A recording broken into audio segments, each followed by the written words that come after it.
مغرب کی چمکتی دمکتی تہذیب نے انسانیت کے ماتھے کا جھومر ماں کو ایک دن دیا ہے، یعنی مدر ڈے۔ بقیہ 364 دن یہ بوڑھی مائیں اولڈ ہوم میں بیٹھی اپنے بچوں کی ایک جھلک دیکھنے کو ترس جاتی ہیں۔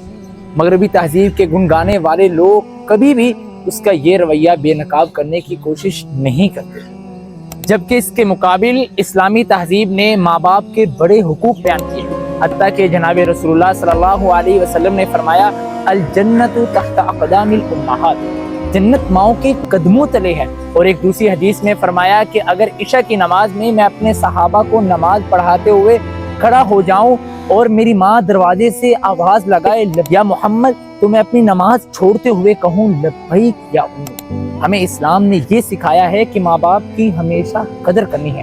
پنجابی کے مشہور شاعر بلے شاہ فرماتے ہیں ماواں ٹھنیاں چھاواں ہون چھاواں نو کون کواوے، رب ورگی اے ہستی جگتے جو ہر دکھ ونٹاوے۔ بدقسمتی سے آج پاکستان میں بھی ایسے حالات پیدا ہوتے جا رہے ہیں کہ نوجوان ماں باپ کی قدر کرنے کی بجائے انہیں اولڈ ہوم میں بھیجنا شروع کر دیا۔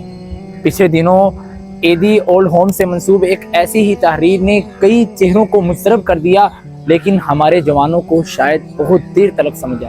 ہم نے مغرب کی ہر تہذیب کو سوچا، ہر تہذیب کو اپنایا، لیکن جناب رسول اللہ کے طریقوں کو پیچھے چھوڑ دیا۔ یاد رکھیں، یہ انسان اور انسانیت اسی وقت فلاح پا سکتی ہے جب اس دنیا کے بہترین رہنما جناب رسول اللہ صلی اللہ علیہ وسلم کی پیروی کریں گے۔ جب ان کی باتوں کو مان کے چلیں گے تو یہ دنیا امن کا گہوارہ بنے گی۔ آئیے میرے دوستو، آج سے اپنے والدین کی قدر کرنا شروع کرتے ہیں۔ آئیے اپنے والدین کی قدر کریں اور ایک پورے معاشرے کو پیغام دیتے ہیں کہ ہم لوگ اور ہماری تہذیب ہمیشہ ماں باپ کا ادب سکھاتی ہے اور ہمیں بتاتی ہے کہ ماں باپ کے قدموں تلے جنت ہے۔